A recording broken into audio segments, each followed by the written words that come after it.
As long as in life you have a job where you could set your alarm for an AM time, even if it's 12:01. Right. I've set my alarm for 12:01 before, and it's like mentally, like it's better than 11:55. Yeah. P. You know, I shouldn't say anything because. No, please, just risk it all. No, I don't want mouths to feed in a city where I will be increasingly taxed. So. Behind those warm and cozy nights at home, thousands of employees at BP go to work every day. People producing more U.S. natural gas, people building grid-scale solar capacity, people turning landfill waste gas into pipeline-quality renewable natural gas, and people delivering all of that power where it's needed. They're part of almost 300,000 jobs we support across the country. Just a few of the ways BP is investing in America. Ladies and gentlemen, your attention, please. Keep the faith, hold the line, and own the libs. It's time for our main event. Fun Time Friday. Welcome back to the Ruthless Variety program. We're here at the Patriot Awards, live in person. I'm Josh Holmes, along with Comfortably Smug, Michael Duncan, and John Ashbrook, left to right across your radio dial.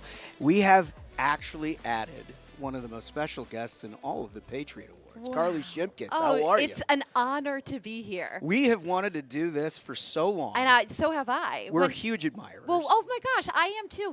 I told you before, but I'll say it again. When your booker reached out to me, I wrote an email. No, thank you. No. Well, I had a little bit of a scheduling issue, but I wrote an email and then I reread it and I said, I need to delete about 75% of those exclamation points because I look insane. But I was so excited to get the invite and we worked it out. Yeah, we worked it now. out. We worked it out. You are doing terrific, by the way. I remember when So I are first you. started doing Fox like 10 years ago and first met you, and now seeing what your career has become. I mean, you're really doing yeah, just and no, killing it. seriously, I was so happy to meet you guys when you came to Fox and Friends, right when you signed with Fox, and now we're one big happy family. Yeah, That's right. That's right. Do you want a hug? You want to bring it in for the real thing? Come on. So I first want to come clean. The last time we were talking, and I said that if Mamdani wins, New York gets what it's deserving. And I stand by that. Well, you my broke gosh. her heart. Yeah, you did. Smug. Yeah. I mean, it's the truth is the people get what they vote for, and New York has voted for Mamdani. What are you thinking Well, about that? they did, and I remember that comment, and I've reflected on it more times than you would think because I was thinking they get what they deserve. Police officers are going to leave. It's going to send a signal to both police and the bad guys, and I'm not kidding about that. And when I said that to you, you're like, yeah, that's exactly right.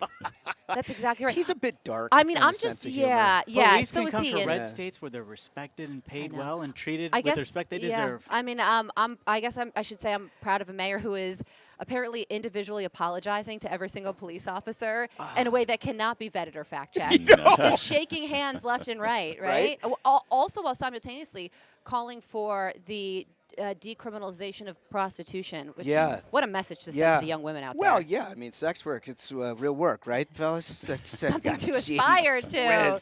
It's incredible. I think you're in for a real culture change around. Yeah, I know. What do you think is going to happen? This guy's got the best. So there's Go two ahead. schools of thought. There's essentially like, yes, he will bring in a glorious communist, transition. And the other is that, well, he still has like a city council and this is his first real job. He's going to be just ineffective. Right. Which one do you think? I think it could be a little bit of both in terms of what he wants to do, what he's promising. He's not going to be able to do it all. But I said it before in terms of sending a signal, and I really do think that that's going to happen. It's already starting with the fire chief already saying, I'm out of here starting in December. He wasn't even, he was elected 2 days ago, and look where we are right now. And the other thing that I've been thinking a lot about is like just how much does he want to accomplish? Is he a true ideologue? And yeah, the answer is absolutely. Oh, he totally. wants to do exactly what he's saying. I was And talking. worse. Yes, I was talking to an assemblyman who serves with him, and he says that I was like, "Give me the inside scoop. Like, what is he really like?" He's like, "Well, he's like personally a nice guy, but he did say to me once, he's a Republican. The guy who I was talking to, he said we're both red, just different kinds." Oh, man. Oh, yeah. Literally, I was Wow. like, "Do you think that he in that was saying that he is a communist?" And he's like, "Absolutely, that's how I read it." And during a speech, he called his colleagues comrades on the Caught on the assembly floor. Caught that. So this is what we're dealing with now. the financial capital of the not just country, world, Yeah, we'll see how has long that elected a lasts. socialist. So, Smug, you are right that New York City gets what it deserves, but also my innocent 2-year-old son lives there. So I just want you to think about that. Oh, look at that. I can't Just recommend threw the it right great back in state your of lap. North Carolina enough. It's a wonderful that place where- for families. That's where I live. You live in North Carolina? That's right. Not D.C.? Nope, I hop up when we record our shows, but I live in North Carolina. Oh, It's it does wonderful. seems like the Any perfect Democrats state. fleeing New York, do not come to North Carolina. You won't enjoy it. Did you see what Greg Abbott said about like taxing New Yorkers? Oh, yeah. I didn't. I was a little unclear on taxing people who like want to, move to his state, but that's the Well, message he that doesn't want sent. them to bring their voting I behavior guess with so, them. yeah, right? I guess think that's what he it. was saying. Can we talk for a second about how somehow your husband or your husband's friend is related to Michael Duncan? What's the origin of the story? Okay, so I was telling you a story before, and when I started, I was like, I'm going to tell you a story, but it's not going to land because I have very few details. But my husband texted me recently and said, do you know the Ruthless podcast guys? And I was like, yes. And then he said, and this is where it becomes fuzzy to Where me. it gets murky. Okay. He told me, he's like, XYZ is related to one of them, Hmm. but I can't remember who he. I can't remember who he said, and he never clarified which person he was related to. Oh. Well, and So Smug, I- you surmised. It's got to be Duncan. 100% it's got to be Should I Duncan. find out, or should we just live in a world where we think it's Duncan? The mystery? Should we live in a what were mystery the reasons world? why you think it's Duncan? So first off, the Indianapolis Duncans are a famous family. Okay, come on. They're extremely well known. Come on. Like his father, owned the paper, was a rival of the Hearst family. So this is like This is remarkable. it's Yeah. a dynasty more than a family. And what was the car that he went to school in again? Well, it was a Rolls Royce. That's with right. with the mink floors. That's exactly. That's exactly right. Yeah, every time he tells this story, he adds one more new Wow. fake detail. Now I'm realizing that maybe I married into the wrong family. A fun little tidbit. Listen, what did you think about the election results? Obviously disappointing for Republicans across the board. In some ways, we've been talking about not all that surprising, giving an off-year election, party out of power traditionally. But beyond New York. I don't really think they are that big of a deal. I They agree. really aren't. I mean, we're talking about blue states who stayed blue. And we knew that what was going to happen in Virginia did. The most surprising part of it is by just how much Jack Ciattarelli lost. Yeah. And there was a real sense in New Jersey that he would do better. But the state stays how it does. When you break down what happens, the one detail that I thought was interesting, and Republicans do have a year to fix it, is that in New Jersey, the Hispanic vote Saw that. went way up for Democrats, and the youth vote did as well.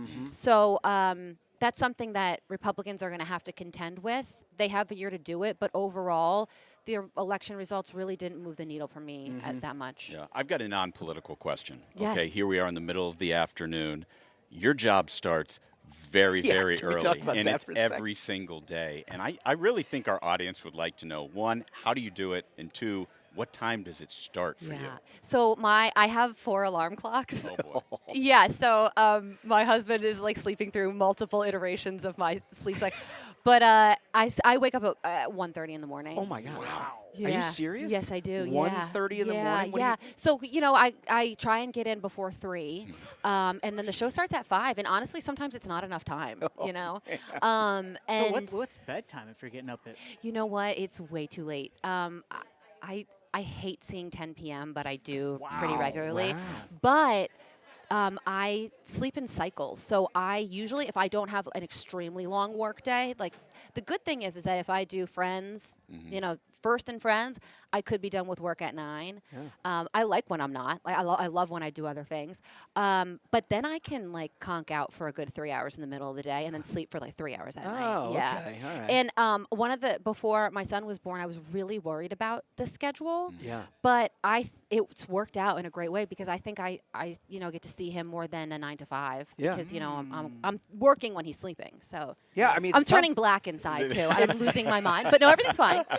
It's got to be kind of tough to blow off steam when your morning starts at 1:30 a.m. Exactly. People look at you differently when you have happy hour at 11 a.m. Oh, I know, right?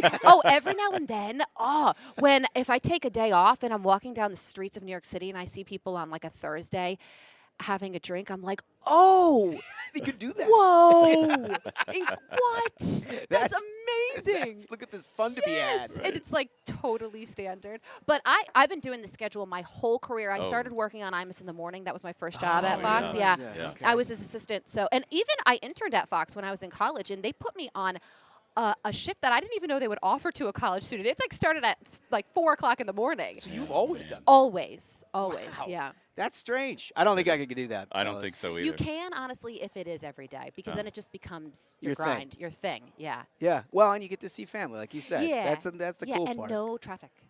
Well, that's a motivator. Especially in New York, that's a solid. Yes, Yeah. exactly. It is a motivator. Yeah. So, Patriot Awards. This is obviously very fun. You've done it a number of Yeah, times. and is this your first Patriot Yeah, Awards? this is our oh, first. get Yeah. ready. It's one of my favorite things that Fox does, and one of the reasons why I love working at a company that does something like this. Yeah. It's really humbling to be in a room with so many inspiring people, and a lot of what I did when I started at Fox was cover award shows like the regular ones, where they were honoring the celebrities, and this one cuts out the middleman because Oh, they're right; man. those actors are playing the heroes. Yeah. Cut out the totally. middleman, That's a good point. just honor the hero, which is what you're going to see. And I don't know. I shouldn't say anything because No, please. Just risk it all. no, I don't want mouths to feed in a city where I will be increasingly taxed. So, Fair enough. but there are some surprises tonight, and it's going to be fantastic. I can't wait. I mean, the vibe is great. Oh my gosh, it's so good. Yeah. And the people who come are the people who we honor are real Americans. It's like, oh, this is America. Yeah, this exactly. is it. This is why this country is so great. And the attendees who come too are the nicest people. And they're going to come to see you. They come to see all the people that they see on Fox. And I love it so much personally. Like they're like walking away from me. I'm like, oh no, wait, I have more. Totally. That's been our experience, Like, too. I Yeah. feel Yeah. like it's the most fulfilling part of the whole thing. Like when Yeah. we joined, with the Fox family back in July, just getting to meet all of y'all and stuff and come up to New York and it's nice to just be around other people that also get it, right? Yes, yes. And that's what I Yeah. love about this. It's like the Oscars for people who love America. Yes, you I know? think that's the perfect way of saying it. Amazing. That is exactly what it is. It's it seems like such a simple idea, but it took us to figure it out, right? Yeah, totally. And it wasn't being done before, and now it is in such a big way. I think that this is the first Patriot Awards where the award show celebrates the country, the people in it. But I think that this one is important because it also celebrates how far we've come. I remember in 2021, we gave out an award to a wrestler who won Olympic gold, and she got a Patriot Award because she, during the national anthem, became emotional, honored the national anthem, yeah, put I her hand remember over this. her heart. Do you remember Yeah, I that do. story? Yeah. And she got a Patriot Award for something as simple as that. Yeah. Because at that time, you weren't doing those things. Yep. Now, that is something that more and more people are doing in a way that it's not even thought about anymore. So I think there's been a real cultural change in our country right now, and that's something that we should be proud of too. Oh, totally true. And you're right. I mean, look, there's been a lot of progress that has been made on that front, but what you guys do on a day-to-day basis with the audience, and that's the thing that I think is the biggest reflection that we've had, both in our experience since we've been at Fox, but then also this event really brings it to you, in that the relationship with the Fox audience is quite literal relationship, right? It It's is, not, you're not yeah. talking at anybody. And I understand that. I watch Fox News like a viewer too. Yeah. Like I should get rid of all my other. Like I watch that, and gosh, it's so like typical. I watch Real that on, like, company the Hallmark woman. Channel. Like oh my gosh, You watch the it's Hallmark so on movies? the nose. Yes. Well, it's So- almost Christmas time, so. Oh This my is gosh, what I this is can't the small town woman down on her luck. Yeah. The guy comes from the big city. Yeah, And he's, they're the best. You don't watch them? You guys should come over. We should do it all together. you know what? That would be a good live stream. Yeah. Yes, it would. We would have some I'd do it. commentary. I would love to do that. little mystery science theater. Just I think Yeah. it'd be a fun. few tip toppers and Yeah. a Hallmark movie. Yeah. That sounds fantastic. But no, but what I wanted to say is I watch Fox like a viewer, like I don't work there, and it becomes just comfortable. And I trust all my colleagues. Totally. And it's You know how much work goes into the fun, product. too. Yeah, know, yes, all the people behind yeah. the scenes. Yeah, they're not making it up as they go. They are not. So yeah, it's a lot of work. Like I wake up at 1:30. The producers for First wake up at 8 p.m. They're Wow. yeah. Oh, waking up at 8 p.m. Yeah. Yeah. My Or I'm goodness. sorry, they get into work at 8 p.m. So that's have you guys ever done any No. wonky shifts? Really? Not like that. Yeah, I know that's a real strange one. Yeah. As long as in life you have a job where you could set your alarm for an a.m. time, even if it's 12:01. Right. I've set my alarm for 12:01 before, and it's like mentally, like it's better than 11:55. Yeah. P. You know. I can see. I'm glad we got to the bottom I mean, of I have that. a hard time adjusting to when the sun sets at like 5 p.m. in the fall. I'm Oh, not even yeah. gonna pull that off. What about that? Can you get your Senate connections the- to do the daylight saving? You're not a fan. No, just pick one. There's Like, a just pick hilarious. one. I think it was Secretary Rubio who was He on was, that, right? yeah. Well, He's doing a Florida couple people other hate it. important things right now. There's another job for him. Now can he fix the time? Now he's a time guy. He'd be the time guy. He really championed that like several times. He He tried to tried. bring that bill up on the Senate floor to get rid of daylight saving or keep daylight saving as the full thing. I can't remember. The summer one I like better. Yeah. I love that it's a political issue. It's very funny to me. But it doesn't make a difference to Smug because I think he wakes up at like 9 or 10 in the morning. Well, and he hangs upside down. When the when the whoop band says I've gotten 100% of the sleep I need, that's when I wake up. Listen, you are such a pleasure. Everybody should know in our audience, she is exactly what you think she Oh, is. Just thank an you. absolutely wonderful human I'm being. so happy to be on here. I hope Carley you have me Shimkus. back. I'm such a fan of you guys. Oh, yeah. Next time you're down in D.C., come yes, on by. I would love that. I Yeah, would we'll love threaten that. your hours a little bit. Okay, sounds good. I'm down. Down for the challenge. You're the best. Yes, Thank you good so to much see for you. joining Thank us. you guys. Thank you. Bye. How about that Carley Shimkus, huh? Yeah. Isn't she great? Awesome Yeah. to make that work too. I mean, everyone's got Totally. a crazy schedule here. Everyone's trying to pitch in, make the Patriot Awards a huge success. Great for her to drop by. I'm amazed she's still standing, and it's the middle of the afternoon, Yeah, I and know. then she's going to be going until I don't know what time. This thing is over like 10 p.m. or something like that. She's going to get like an hour and a half of sleep. Totally. I mean, it's amazing that you just hear a day in a life of somebody who has to wake up at 1:30 a.m. Yeah. Ay, ay, ay. It's amazing. But she's always just a breath of fresh air. Yeah. Just fantastic. Well, we wanted to give you a little bit of variety. It's Fun Time Friday. Prime Time Friday. You know, Fun Time Friday. We do a little of this.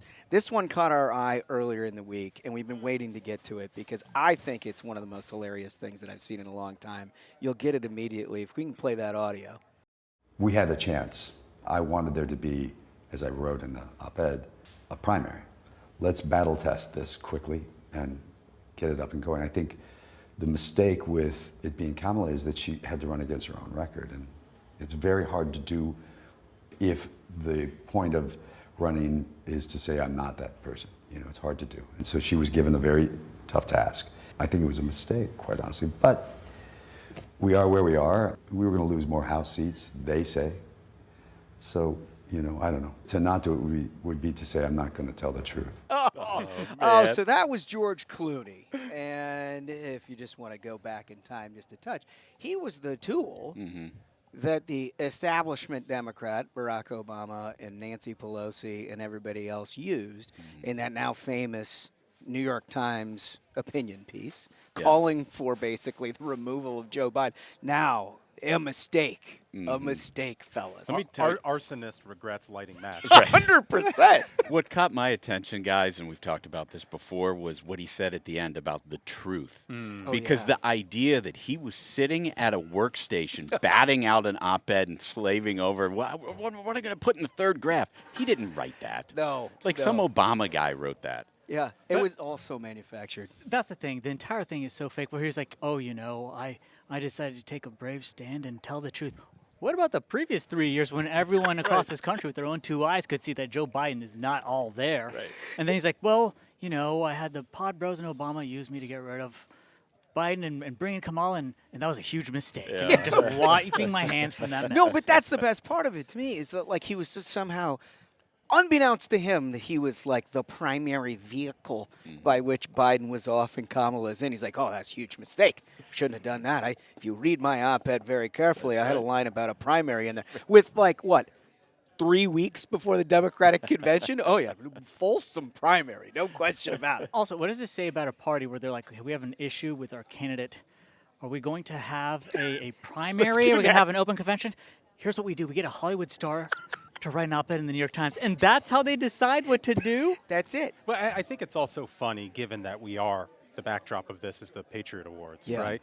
And we've been talking about how the Patriot Awards is like the Oscars for people like America. And you think about those Oscars speeches. You know what I'm talking Oh, about. God, the, yeah. Yeah. the Chablis drinking, Oh, fart yeah. sniffing Yes. speeches about how much they know better than all of us. Yeah. And they all think they know everything about politics. That's my favorite part. And doesn't this just reveal that theater? Dude, Oh, yeah. You know? it's so Right. true.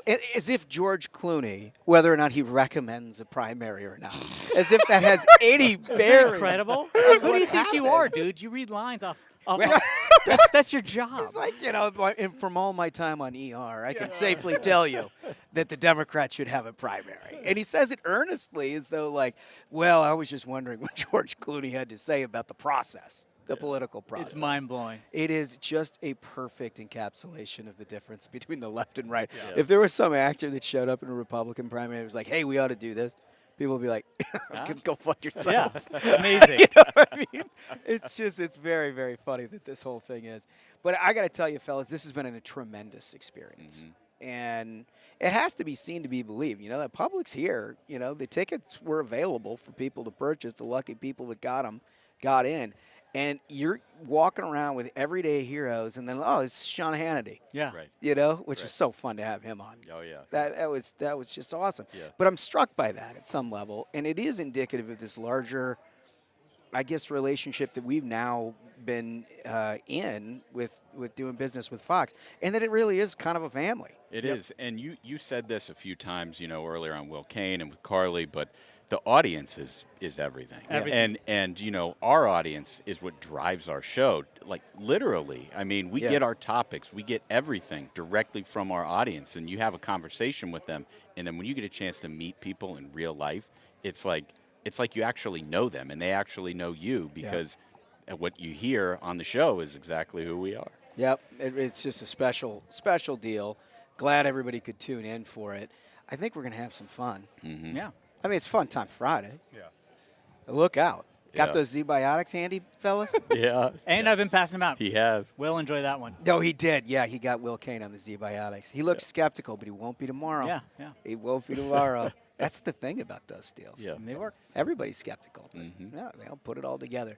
Listen, thank you all for joining us. Thank you for joining us yesterday on that live stream. We don't do a lot of them, but maybe we'll do more because it was a lot of fun. It was fun. Great idea. And there's a bunch of people around here that we're going to have all kinds of different guests in the future because everybody wants to be a little part of the fellas deal, which I love. I love it. We love being here. So thank you so much. With that, I think we did it. I think so. Absolute banger of an episode. Gentlemen, thank you so much, Carley Shimkus. And thank you to the listeners. Remember, if you have not yet, go to the YouTube, hit that subscribe because it's more fun in video. So until next time, minions, keep the faith, hold the line, and own the libs. We'll see you Tuesday. Stay ruthless.